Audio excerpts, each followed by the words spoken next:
спиритических музеях я еще не была. Смотрим, что это такое.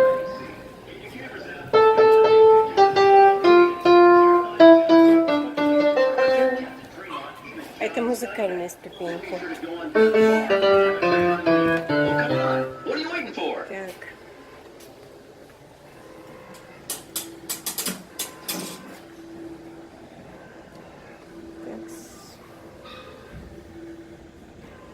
Сюда.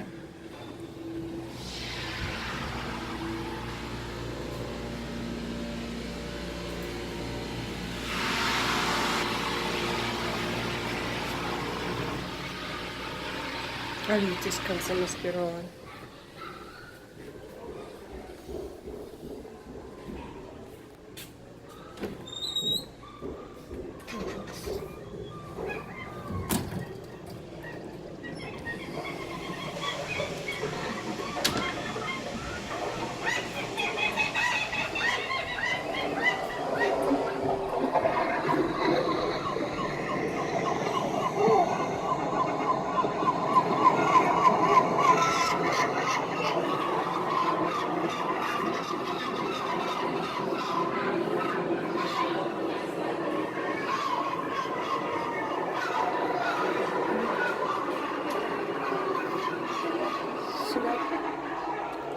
Нельзя никуда, написано.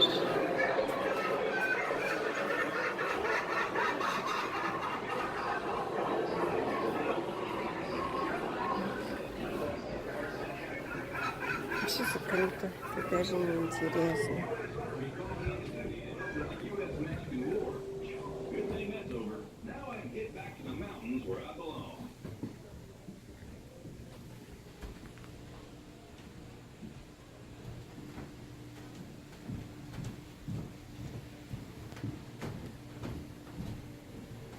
Конечно, нажмем.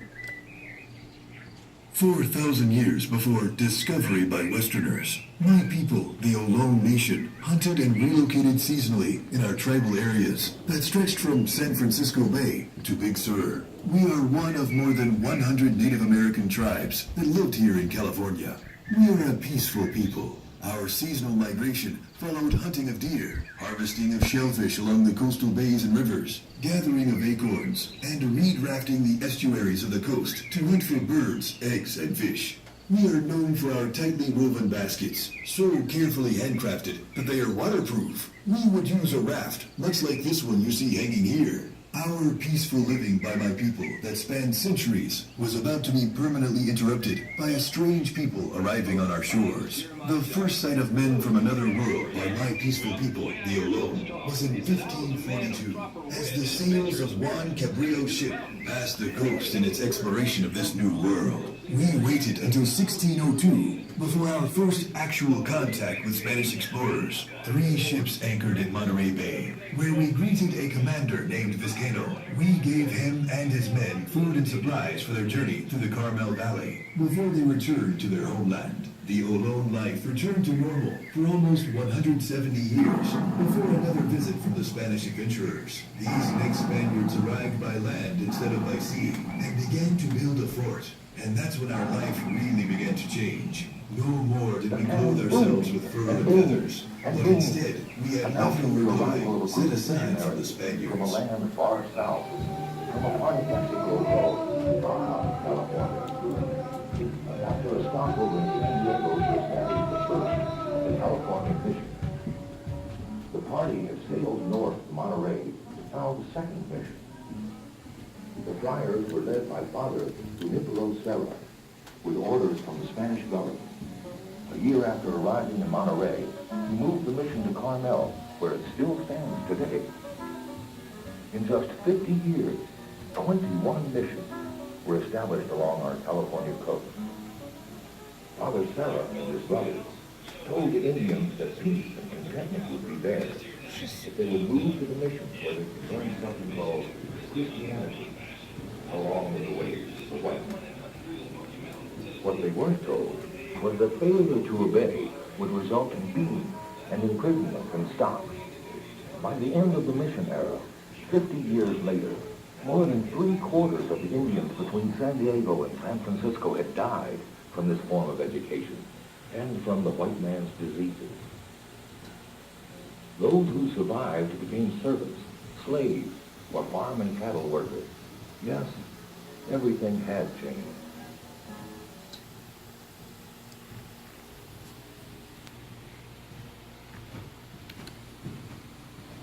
Over there's a frontier soldier named Juan Bautista de Anza.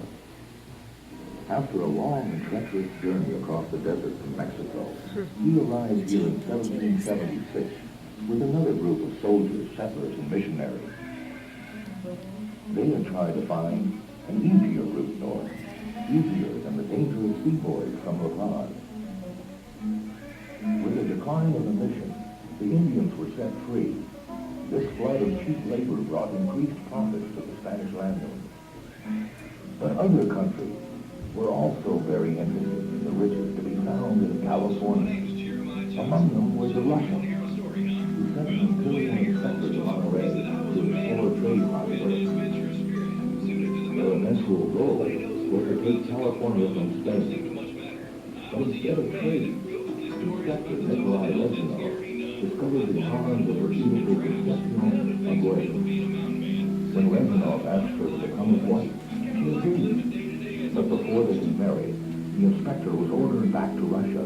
He promised to return. Concepcion promised to wait. Time passed, until finally the news arrived that Reznov had died on the voyage back to Russia. Refusing to marry anyone else, Concepcion became a nun and spent the remainder of her life as a teacher in a convent school. Meanwhile, the life of the Indians on the great ranchos was no better than life in the missions had been. Many became slaves while their masters, such as Concepcion's family, lived the good life.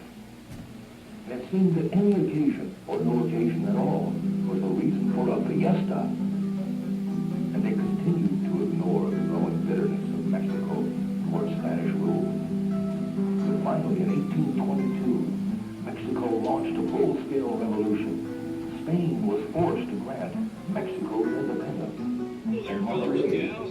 You know, back in the day, it was just me, my .30 caliber, and this here knife to get the job done. Yep, trapping, fishing, and grizzly hunting was my passion. I spent many years just traveling and hunting through the Smoky Mountains of Tennessee. Then one day I found myself over here in Monterey. And wouldn't you know it, that old U.S. Army called me into duty to help with the U.S.-Mexican War. Phew, good thing that's over. Now I can get back to the mountains where I belong.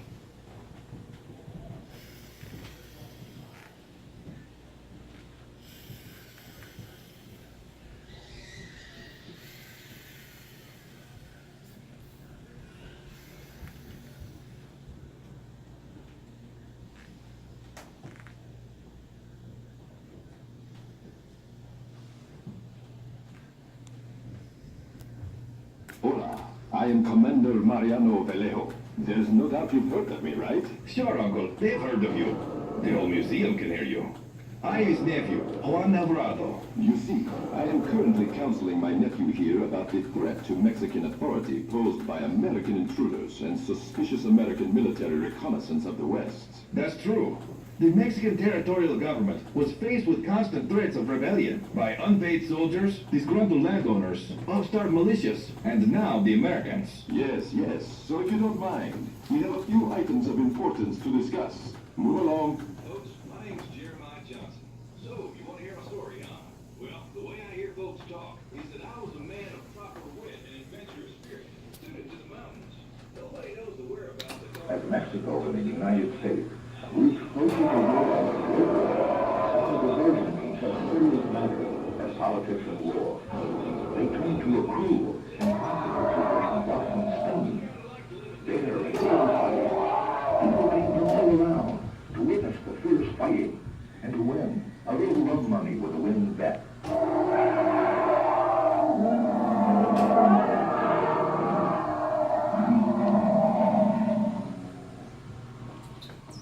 Back in Washington, the president worried that the French and British wanted California as their own. Immediate action was needed. American warships soon sailed into the bay. Their Commodore John Sloat on July 7, 1846, watched from shore. As the American flag was raised over the custom house, amid a 21-gun salute from the ships in the harbor, the way the crowd cheered, it seemed that everyone wanted to be an American. The celebration went on for a week. This land, taken from the Indians by the Spanish, and from the Spanish by the Mexicans, was now taken from the Mexicans by Commodore Sloat for the United States, with Monterey as the capital. Here you see John Sutter, a sweet businessman, ordering tools from the local blacksmith for his new fort near what is now Sacramento. He and his partner, John Marshall, would soon decide to build a sawmill in the field. But what did they find? Gold! The great California gold rush was on. From all over the world they came.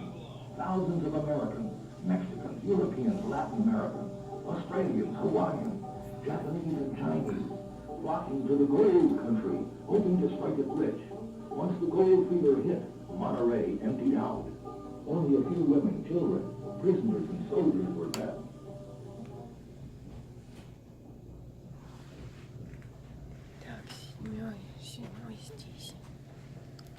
So, Kit, tell me how your exploration of the far west has been going. I need to make sure this map is ready for the military. They depend on me, you know, to survey the situations carefully for their next strategic move. Well, while I was fur trading, I heard of rumors of Native Americans moving in close to the military camp. Good job, Kit. We'll finish this map right away and send it to the front lines. Now, just point to where you were when you heard this rumor.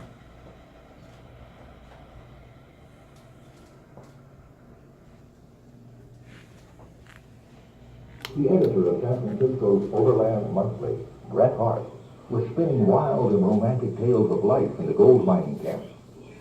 But in 1853, the gold rush was over, and California would never be the same. It had become a dream, California. Bret Harte's story, like that of the beautiful Concepcion and her Russian lover Reznov, brought tears to the eyes of thousands of eager Eastern schoolgirls. He wrote of great witches and notorious robbers who became legends. There is one of the worst of the lot, and the most famous, Joaquin Murrieta. He had a price on his head before he was even 20, for robbing stages with his band of murderers and thieves, and rustling cattle, or killing just for pleasure. But his favorite victims were gringo women, just as they were for another feared bandit, Tiburcio Vasquez. He terrorized this area for more than 20 years. A final capture sent him to the San Jose jail, where at the age 39, he was walked to the gallows. As the noose was slipped around his neck, he spoke his last, now famous words. Pronto, he said, meaning make it quick. And at that moment, the life of Tiburcio Vasquez became legend.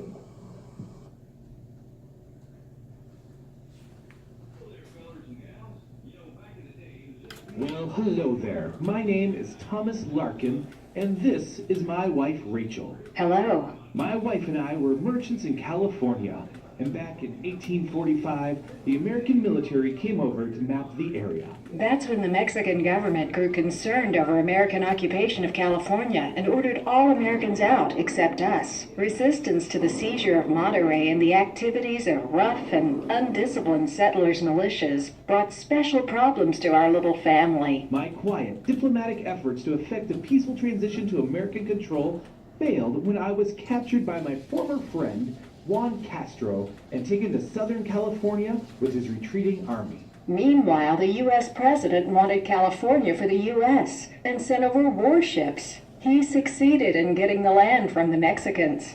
We were now considered one of Mexico's greatest enemies. However, we were allowed to stay here in our home, which still stands today.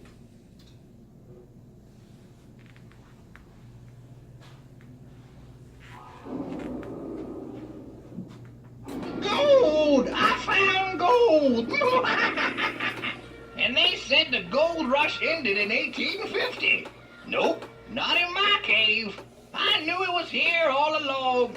Even told my old buddy James Marshall. He was the first guy to discover gold, you know. He found some in 1848 at a sawmill. Purely by accident, too. Before you know it, gold fever strikes, and every town empties trying to find gold. Even Monterey folk took off running for the hills. Nobody was left except me, a tumbleweed, and a few mangy mutts.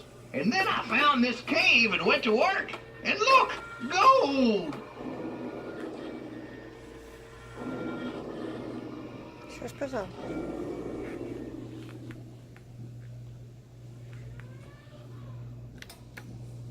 That's Robert Louis Stevenson sitting over there, in broken health, and with little else but a few rejected manuscripts. Ah, I know that feeling. He arrived in Monterey about 100 years ago.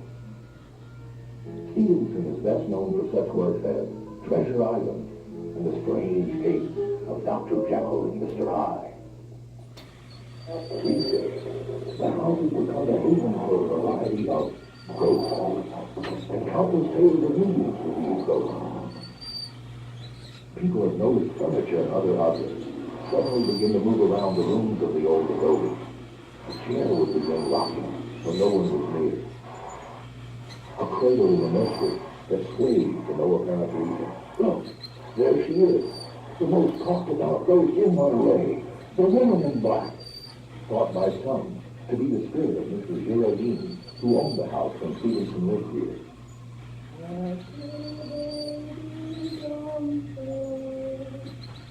She has been seen tending to her ailing grandchildren, and has been heard singing in the dark of the night when no one could be found inside the house. And if you're ever out exploring our 17-mile drive after sunset, keep your eyes wide open.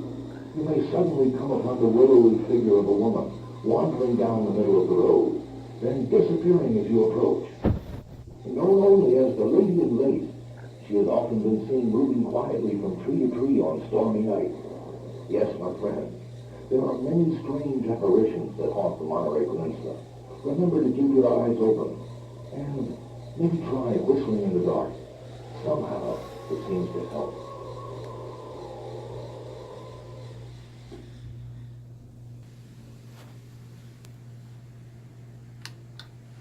Well, folks, it's taken over 400 years of history to bring us to where we stand now.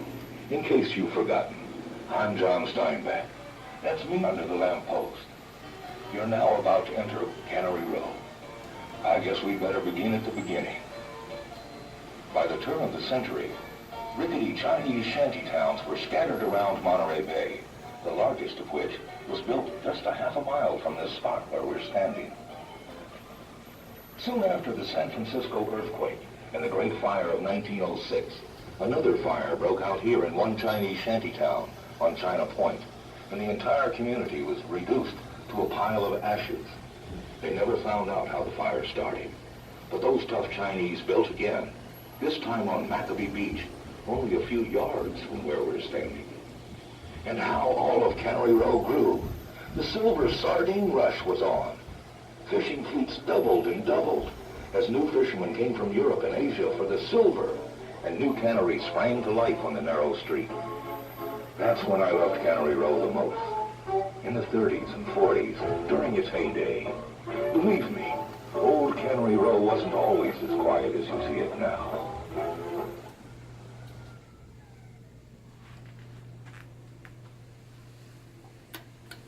Hey there. Well, come on in. Don't be shy. Say, you haven't seen old Doc and the boys around, have you? Doc's the local marine biologist in these parts, and when he's not busy with ecological projects, he's usually chasing someone around with a frog. Well, if you see him, tell him John Steinbeck said hello.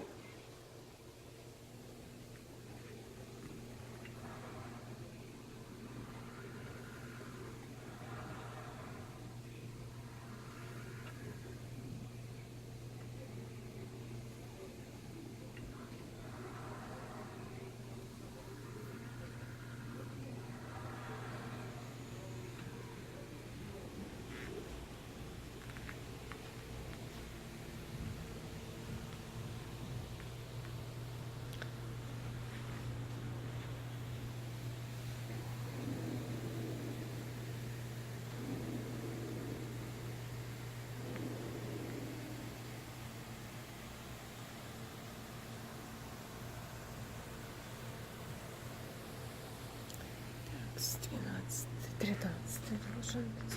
Это 14.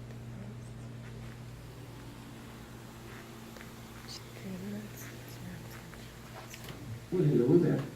Never mind us. We're just a couple of paisanos relaxing a bit on the inside. What's that? Don't know about the paisanos, huh? Well, have you ever heard of the author John Steinbeck? Oh, yeah? Good.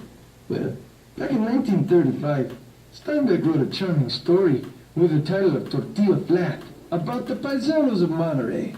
Actually, a story about the knights of the Round Table. The heroes were the local winos of mixed ethnic descent.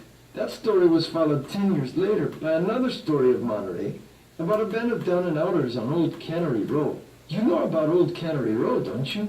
Well, I'm sure that lady foreman over there would be happy to tell you all about it. Now, excuse me while I take a nap.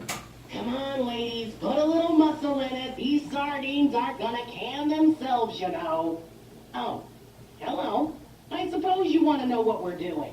Well, did you notice that smell? No, it's not your neighbor's dirty socks. It's these sardines we're canning. You see, shortly after 1900, the fishing industry was in full swing here in Monterey Bay. And because of the war and the Great Depression, Monterey became the sardine capital of the world. Around here, the smell of processing fish meal was the smell of prosperity.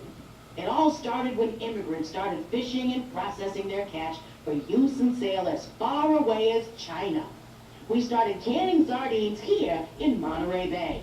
The First World War created a boom industry to feed a world at war and then America in the Great Depression.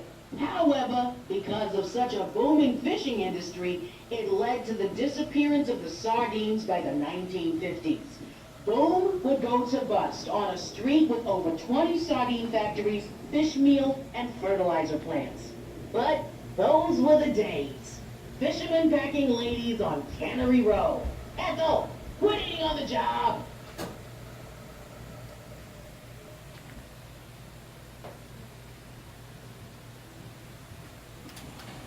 There's Doc, working in his laboratory. He had the hands of a brain surgeon and a heart of gold.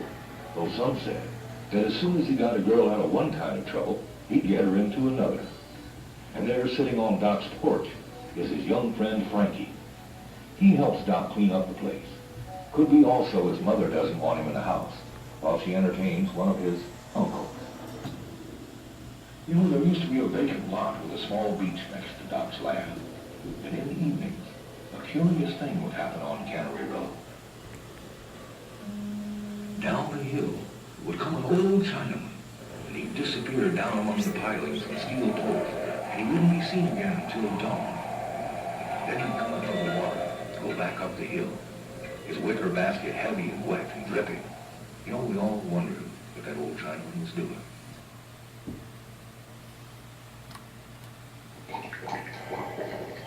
The fish are really biting today. Good thing all the pipes are anchored and in good working order. This 150-pound diving suit is feeling a little heavier than usual today. There must be a tidal surge brewing. Keep your eyes out for a tidal surge, boys. Things will just start to get crazy down here if these hoppers don't stay anchored to make sure those sardines get to land and into Cannery. Everyone's depending on us, men. We won't let them down.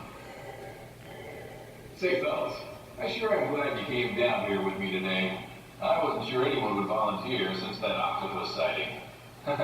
Say, where do you find a down-and-out octopus? On Squid Row. Oh boy, that one makes me laugh every time.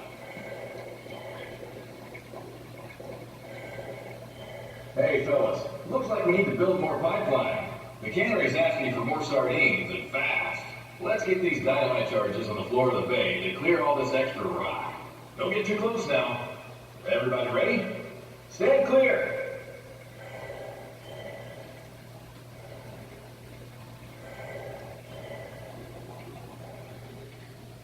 Oh, that's strange. I thought I hit the button. Oh, that'll do it. You know, a lot of folks think these sardines are going up to the cannery so they can be eaten. Truth is, most of these little fishes are crushed and spun for oil. Then they take the remains and roast them in large rotating kilns to turn them into fish meal and fertilizer. Who knew these little swimmers could be so useful?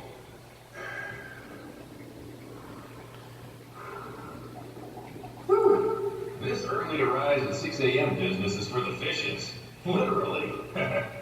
I guess someone has to go down and repair the pipelines that suck all these sardines from the hoppers to the canneries on the shore. Boy, I tell you, some mornings when there's all that dead squid and squid eggs, the water can be so murky, can't see a thing. All you can do is fumble your fingers around and try to fix any busted pipe.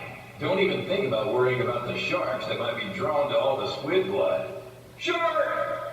Nah, I was just kidding. But you should have seen your faces. Well, I guess it's because of fearless divers like us that make Monterey the sardine capital of the world. Don't you go diving now without an experienced instructor, folks.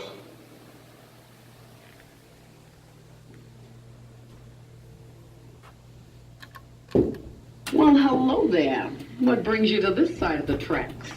I know. Don't tell me. You got the family with you, huh? Nice to meet you folks.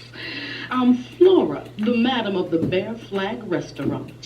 Folks say you can fill all your appetites here at the Bear Flag. They also say I'm an exceptional businesswoman. I'm very generous to the poor families all over town. It's been said that I've helped finance more than one struggling cannery owner over the years.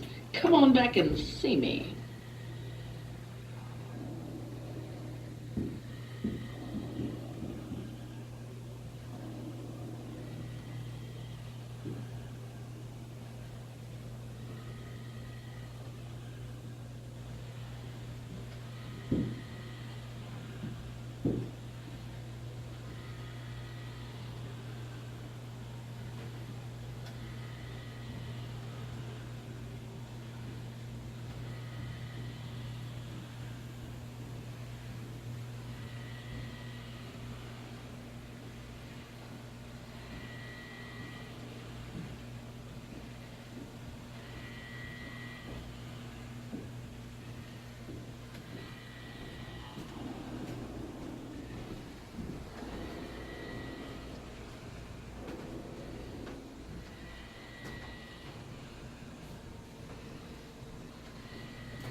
Speaking of nights, Cannery Row had its own kind of nightlife, much of which wouldn't be allowed or even understood today.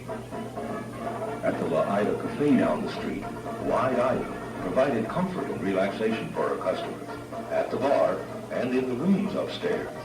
And without fail, she'd constantly trip over that one jug behind the bar, the one that Eddie, the part-time bartender, would fill with whatever was left over from the customers' glasses. At the end of his shift, he'd take that concoction back to his pals at the Palace Flophouse. They called it Old Tennis Shoe, and it became famous. Well, hey there, honey. Come on over and have a drink with Doc and the boys. I'm Wide Ida, and I can pretty much get you anything you're looking for. We got strong drinks down here and a little something extra upstairs. Woo! Go ahead, have a seat. Doc and the boys love making new friends.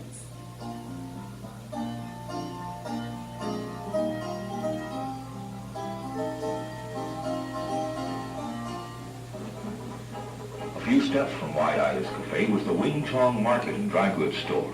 Behind the counter stood Lee Chong, his fat fingers deftly chasing accounts across his abacus. Next to Lee Chong's grocery was a vacant lot.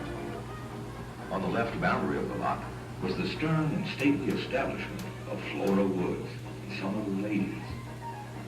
Many of the high officials and most respected men in town would frequent her establishment. You know, she was right strange looking outside, but inside she was a beautiful woman. And there's Susie, resting on the sofa. Why, she seems alive. You know, she was a sweet sort of girl. They said she just turned left one time when she should have turned right. Ah, yes. Life was different down here on the row. When one of the canneries discarded an old boiler in the vacant lot, Mr. and Mrs. Sam Malloy moved in and called the place home. Sam began renting out the old pipes. rusting in the vacant lot, to anyone who needed a place to sleep. Those pipes weren't really his, of course, but nobody cared. Near that old vacant lot stood a building that for a long time was used as a storage place for fish meal.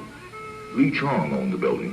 One day, he was approached by a little group of men who were all sort of the same, because they had no families, no money, and no ambition beyond food and drink and contentment, that is. They asked Lee Chong if they could live in that abandoned storehouse, and the Chinaman agreed. That was the Palace Flop House, and some of those men were the friends I loved and wrote about.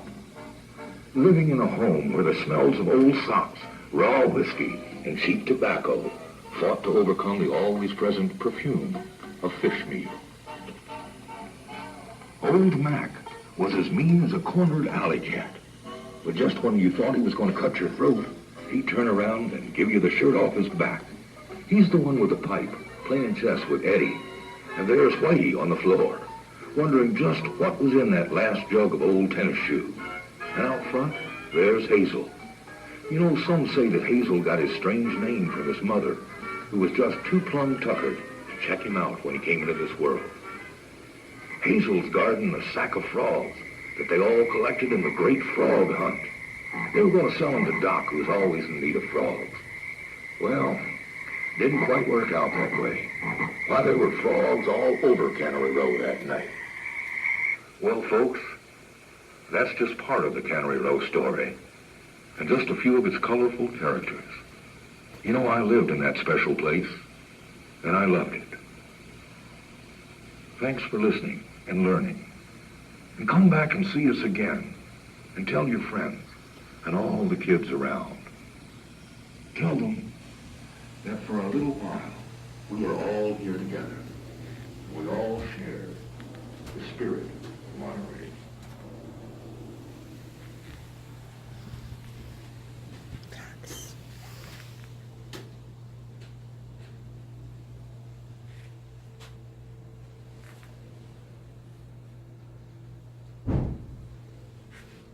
Такое.